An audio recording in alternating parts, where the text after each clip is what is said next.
halkan waa Ceeldheere masaafadan 40 kiiloomitir ayuu dhanka bari ka xiga magaalada Ceerigaabo ee caasimadda gobolka Sanaag wafdiga kan waxay halka kan dhamaantood u yimaadeen gabadh xoolo dhaqato ah oo dhameysay Qur'aanka Kariimka waxa wafdiga hogaaminaya oo nagu weheliye isduwaha diinta iyo awqaafta Saciid Axmed Warsame isduwa horta bar soo dhaw marka koob aad iyo aad u mahadsantihiin wana dhawahay bal ka waran safarkeena horta maanta wallahi safarkan maanta ayna halka ku nimi waa safar aad iyo aad u qiimo badan waa safar naadir ah aad iyo aad baan ugu faraxsanahay inaan maanta halka nimaadno in masaafo 40 kiiloomitir ah hal gabadh oo xoolo dhaqato ah oo Qur'aanka dhameysay loogu safro maxay kaaga dhigantahay maanta waxay nooga dhigantahay wallahi waajibkiina saaraa wax runtii ka badan oo aan wax weey runtii ka weyn baan saaran inaan dhiiri gelino ay dareento inaan garab taaganahay Qur'aankana inta ay in ka badanba in loo socdo markaas waxa weeye nasiibana maanta u yeelatay insha Allah in kaligeed iyadoo ah in masaafada inta leeg warbaahin culimo waxa weeyaan iyo dawladdu inta halkaas ugu timaado way aad iyo aad dhalinyarada iyaga oo kale oo baadiyaha xoolaha ku dhaqata waxa fariin u soo jeedinahay wallahi inantaas adna khayr Allah siiyo tusaale u tahay inta tuulo joogta iyo inta baadiye joogtaba maanta waxa weeyaan waxba baranaynin waxlana fursad baa haysataa wax ku baran kartaan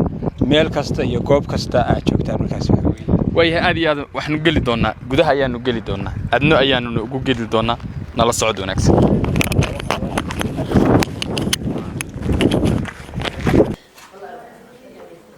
waxay halkan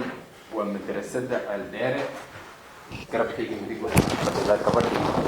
40 kiiloomitir safarka ah loo soo galay bal adna ayaan soo wareysan doonaa adna soo dhow hay bal ka waran maanta maxay kaaga dhigantay maalmaha kale maxay kaaga duwantay maanta hay maanta waa xafladaadii waa qalin jabintaadii ya safar dheer baa ku soo galnay waa ku nim inaan si aan kuugu hambalyeeno kaagana qayb qaadano maxay ahayd dhamaystirka Qur'aanka aad dhamaystirtay halkan waa Ceeldheere intee sana wada Qur'aanka intee sana ku dhamaysay 2 sano haye bal ka waran xoolo dhaqatana waa tahay Qur'aankiina waa dhamaysay sidee isugu ka suurta gashay inaad xoolihi iyo Qur'aanka isku wado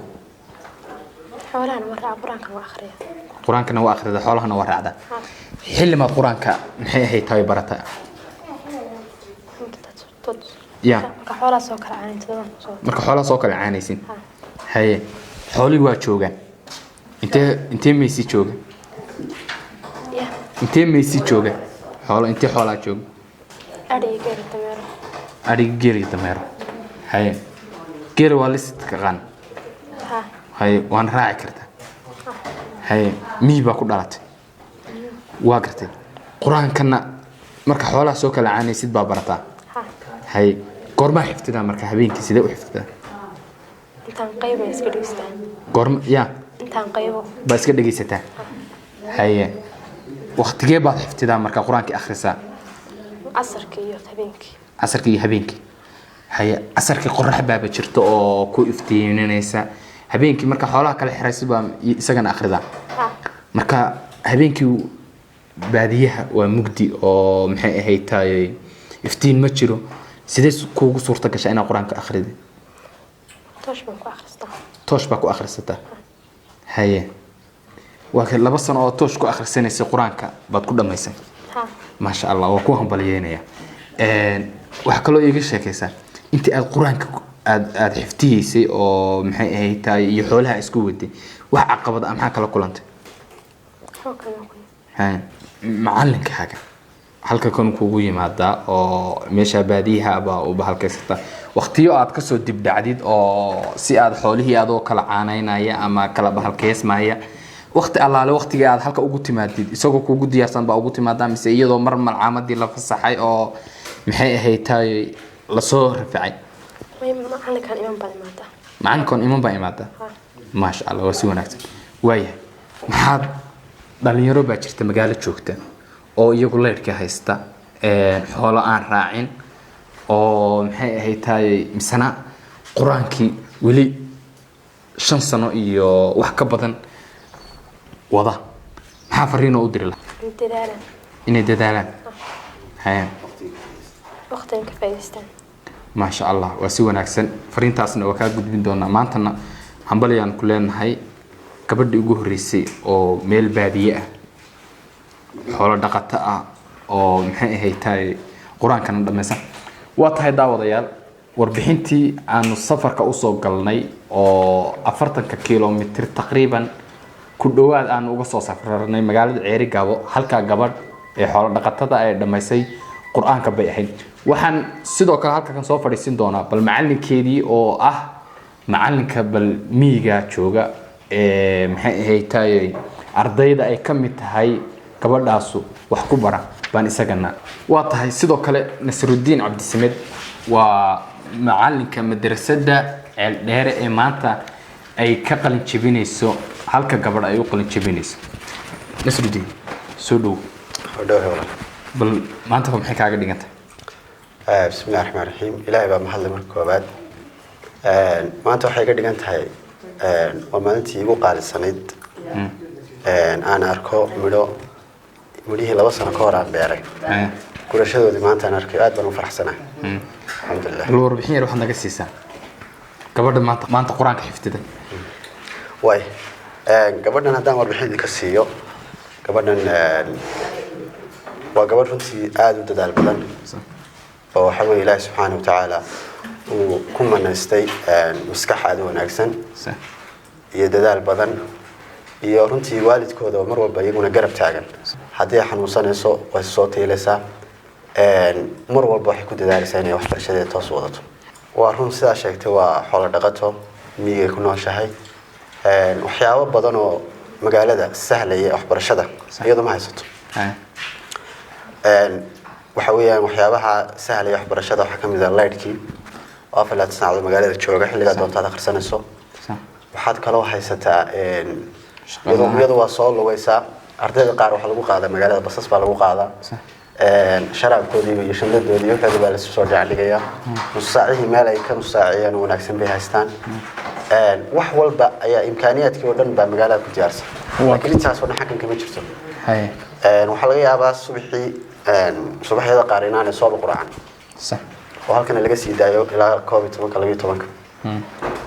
هبين كنا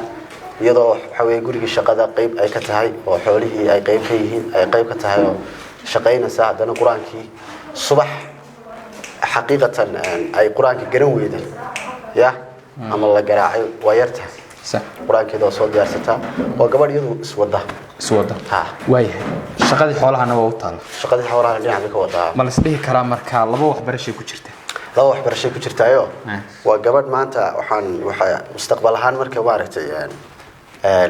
hadii la idmo ay weynaato mustaqbal ahaan qofkii helo nasiib leeyahay waayo aqoontii diinta iyo tii maadiga iyo tii dhaqanka waa ka dhisantay sax waa gabadh waxa weeyaan xoolihii garanaysa aqalkii garanaysa aqalku waa aqoon gooni ah miiga isaga barashadii bay u baahan garanaysaa